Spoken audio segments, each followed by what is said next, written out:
আসসালামু আলাইকুম রহমতুল্লাহ। বন্ধুরা, আশা করি সবাই ভালো আছেন।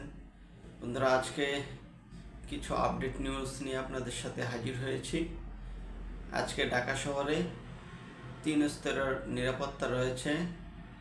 পুলিশ, আর্মি, র্যাব, বিজিবি সহ সবাই ঢাকা শহরের আনাচে কানাচে বিভিন্ন অলিতে গলিতে নিরাপত্তা দিচ্ছে। যাদেরকে সন্দেহ হচ্ছে সবাইকে সার্চ করছে, সবাইকে চেক করছে। তাছাড়া ফরিদপুর, তারপর গোপালগঞ্জ, পদ্মা সেতু এলাকায় অনেক নিরাপত্তা বাড়ানো হয়েছে। তার কারণ হিসেবে আপনারা সবাই হয়তো জানেন যে আগামীকাল 17 নভেম্বর মানবতা বিরোধী অপরাধের মামলায় সাবেক প্রধানমন্ত্রী শেখ হাসিনার মামলার রায় ঘোষণা করা হবে আগামীকাল। যার কারণে আওয়ামী লীগ সহ আওয়ামী লীগের অঙ্গ সংগঠন তারা যেন কোনো ধরনের বিশৃঙ্খলা তৈরি করতে না পারে, সেজন্য সারা বাংলাদেশ সহ ঢাকা শহরে নিরবিচ্ছিন্ন নিরাপত্তার ব্যবস্থা করা হয়েছে।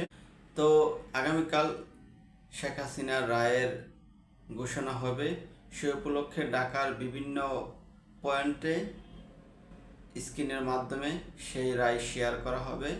তাছাড়া জামায়াতে ইসলামী, ছাত্রদল, শিবির, এনসিপির নেতৃবৃন্দরা সবাই মাঠে থাকবে। ঢাকা শহরের বিভিন্ন অলিতে গলিতে তারা থাকবে, যেন আওয়ামী লীগের অঙ্গ সংগঠন যেন কোনো ধরনের নাশকতা তৈরি করতে না পারে। এটা ছিল আজকের আলোচনার প্রধান বিষয়। আজকে এই বিষয়টি নিয়ে সারা ঢাকা শহর খুব আলোচনা চলছিল, বিভিন্ন পত্রপত্রিকায় লেখালেখি হয়েছে এই বিষয়টি নিয়ে।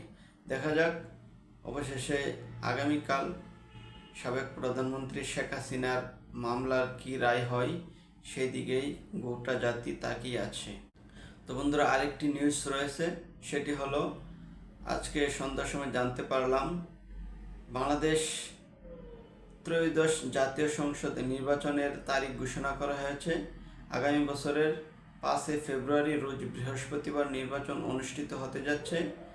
আর আগামী মাসের 7 তারিখ তথা 7 ডিসেম্বর ত্রয়োদশ নির্বাচনের তফসিল ঘোষণা করা হবে। এই বিষয়টিও আজকে খুবই আলোচিত হয়েছে।